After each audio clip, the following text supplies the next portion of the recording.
Umeze neza nafashe uhamagara umenyesha ibisarura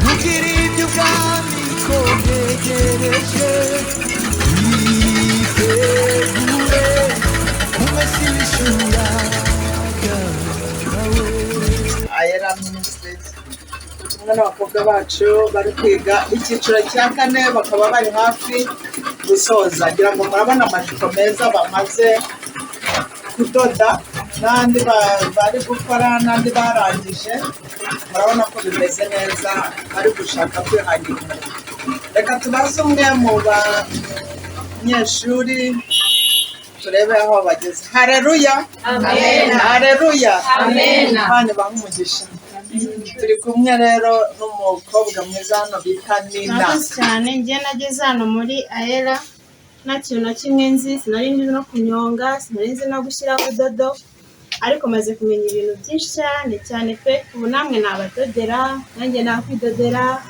urungano rwanjye narudodera namenye amajipo menshi hari ijipo bita Florence ni ijipo udoda hejuru ikaba ifite sentire deni hasi ikaba itaratse muri make ni utujipo tugezweho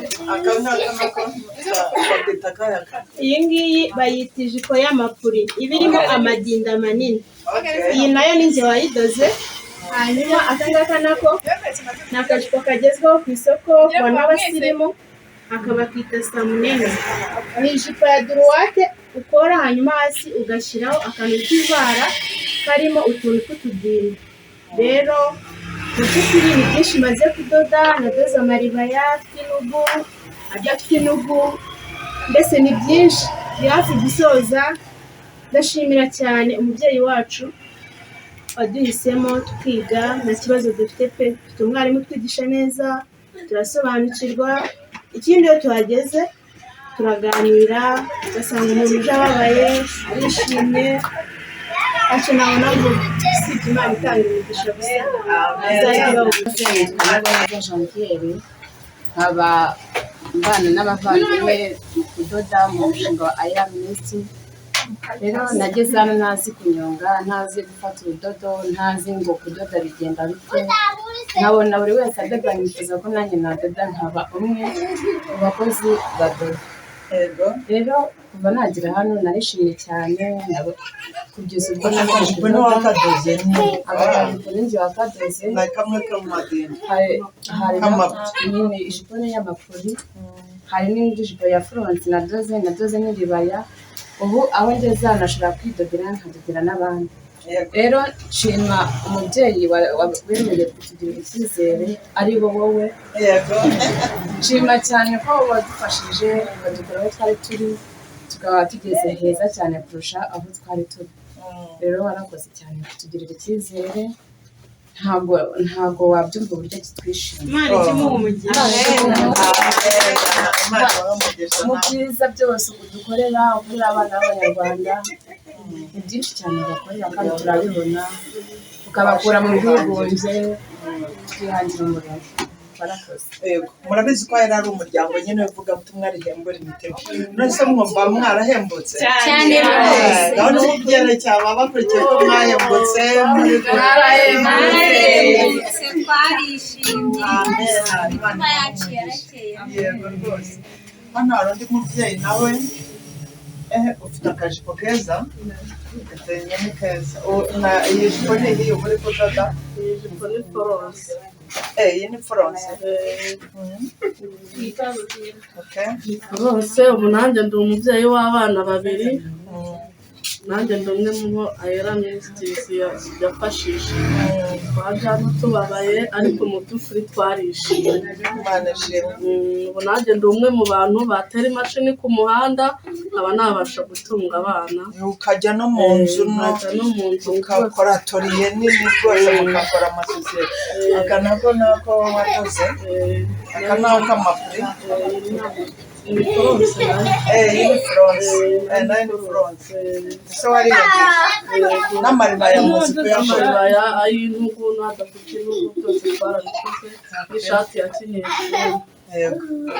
Rero murabona ko abana bacu bageze kure, abakobwa bacu bageze kure. Iki kikaba ari icyiciro cya 4 kirimo gusoza, bararangizanya no kwa gatatu.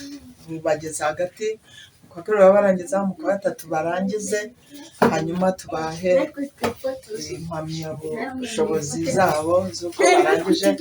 Rero ukeneye kudodesha wabwira rwose umwe akaba yakudodera. ndahari kabisa. Bashaka kugira ngo bazajye bihangira imirimo, bakore udukoperative, nawe wabafasha. Dore hari n'aba iyi ni modeli y'ishati rwose, murabona ko ari ishati nziza.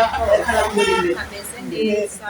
Aka ni agashati keza k'amaboko maremare, n'amapantaro byose n'amakabutura baradoda. Rero ni ukuri dushimye Imana kubw'iki gikorwa cyiza Ayera Ministries ziri gukora abakobwa. Nawe hari icyo wakora kugira ngo uteze umwana w'umukobwa imbere. N'abana bari bibere mu bwigunge, bamwe n'imfubyi, abandi babyaye inda zidateganijwe, abandi n'ababyeyi baruhijwe, yahisemo kugira ngo yikorere agataro ari kuzunguza abarwana n'ubuyobozi. Aravuga ati reka nigiye umwuga, hari icyo wazamfasha. Rero twese dufatikanye kugira ngo duteze abana bacu imbere, abana b'Abanyarwanda. Hano ku isi nta kindi cyatuzanye no gukora neza. Kora neza ubundi Imana nayo yikorera ibyayo. Igihe ubona biba bigoye ukabona umuntu, ariko iyo wateye intambwe imwe, Yesu yaravuze ngo mutere intambwe imwe nanjye ndatera 99 mbasanga. Ni ibintu bigoye, ariko iyo biri mu Imana, ari Imana yavuze, ibintu biroroha. So dushimye Imana rero aho igejeje ikora n'abakobwa bacu, aho igejeje ibakorera. Imana ihabwa icyubahiro. Ciao. Nakagaruka. Aho ni muri niho natabariwe amarira nazanye ntabwo ariyo natahanye ibirenge byawe, niho natabariwe amarira nazanye ntabwo ariyo natahanye ibirenge byawe niho natabariwe amarira nazanye ntabwo ariyo natahanye amarira nazanye ntabwo ariyo natahanye amarira nazanye ntabwo ariyo natahanye ibirenge byawe, niho natabariwe amarira nazanye ntabwo ariyo natahanye amarira nazanye ntabwo ariyo natahanye amarira nazanye ntabwo ariyo natahanye amarira nazanye ntabwo ariyo natahanye Nimukunda Yesu vuga amen. Nimukunda Yesu vuga haleluya. Nimukunda Yesu mukoma amashyi. Amina haleluya. haleluya. Imana ishimwe. Hakaba harimo n'abiga umubatizo. Janvier, nta kintu watanga ubuhamya bw'umubatizo wawe? nkasenga nkashima ibyo ngezeho nkora kubera yuko namaze kugeramo ndishimye ndabatizwa nakira Yesu umwami n'umukiza ubundi mu gitabo cy'ubugingo Gifatiro wibutsa abasigaye begereye ya ntebe bitwaje intwaro zose tuzamuke wa musozi wera za nzandiko zo kuguhugura wari wagiye urazi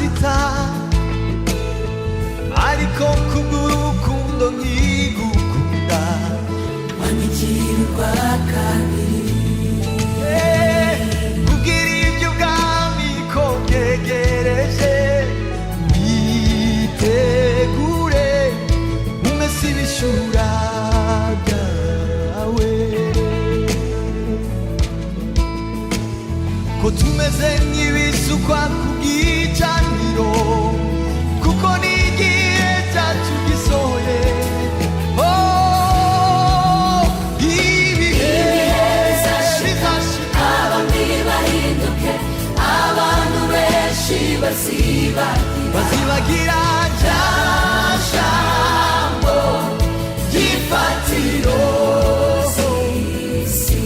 wibutse bose wibutse abasigaye begere